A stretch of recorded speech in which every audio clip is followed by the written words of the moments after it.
Manu Bazar police স্টেশনে গত October মাসে 13 তারিখ অ্যারেস্ট হয়েছিল বাদল ত্রিপুরা এবং 17 তারিখ তার মৃত্যু হয়।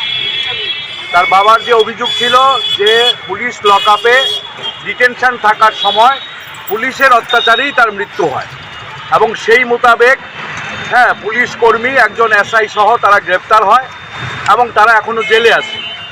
এখন আমরা যে আজকে যে বিষয়টা তুলতে চেয়েছি সেটা হচ্ছে মূলত যে 3 মাস 12 দিন অতিক্রান্ত, কিন্তু এখনও চার্জশিট দেওয়া হয় নাই।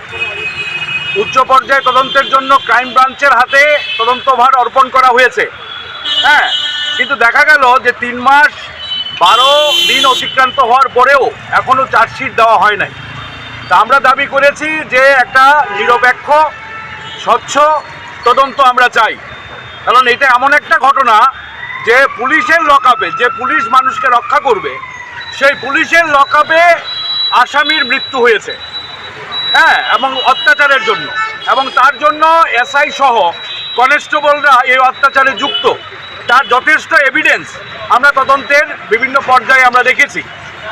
কিন্তু এখন এটাই ভাবছে ত্রিপুরার মানুষ বা লোকাল, যেটা দক্ষিণ কালাডেপা অঞ্চলে তার বাড়ি মনুবাজার থানায়, সেখানের মানুষ বলছে যে তদন্তে পুলিশ কর্মী যারা অভিযুক্ত তাদেরকে পার পাইয়ে দেওয়ার জন্য, তাদেরকে ছাড় দেওয়ার জন্যেই আজকে চার্জশিট যথাসময়ে জমা দেওয়া হচ্ছে না।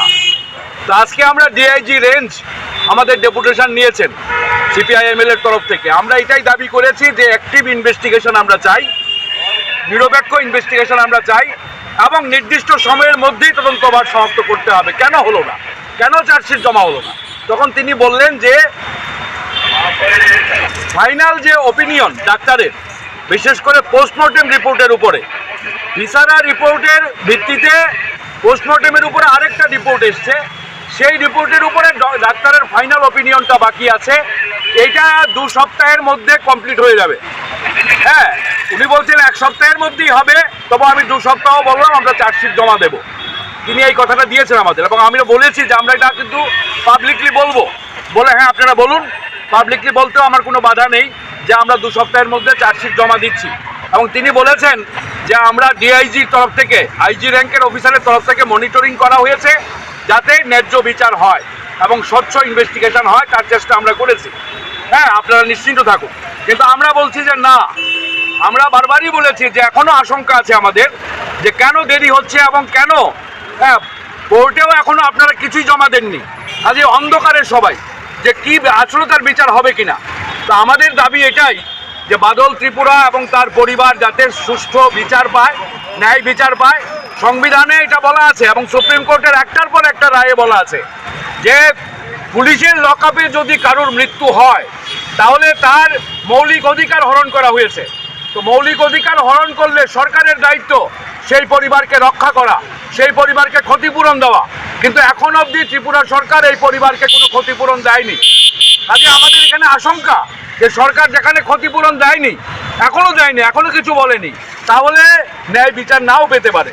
কারণ ভিসারা রিপোর্টের কথা বলে আমাদের ধারণা যে তাকে অন্য কোনো রিপোর্ট এখানে চাপিয়ে দেওয়া হয় কিনা, ভেতরে ঢুকিয়ে দেওয়া হয় কিনা, এই আশঙ্কা কিন্তু ত্রিপুরাবাসীর আছে।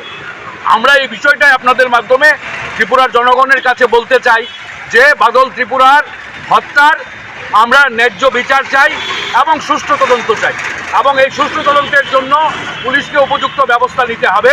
এবং রাজ্যের মুখ্যমন্ত্রী এবং স্বরাষ্ট্রমন্ত্রীর কাছে আমাদের আবেদন, এই পরিবারকে ক্ষতিপূরণ দিতে হবে, ন্যায়সঙ্গত ক্ষতিপূরণ দিতে হবে সুপ্রিম কোর্টের গাইডলাইন অনুসারে। এই দাবিতেই আমরা এখন সোচ্চার হয়েছি, এই দাবিতেই আমরা দিয়েছি। আমি পার্থ কর্মকার, সিপিআইএমএল এর রাজ্য সম্পাদক। সিপিআইএমএল এর রাজ্য সম্পাদক পার্থ কর্মকার।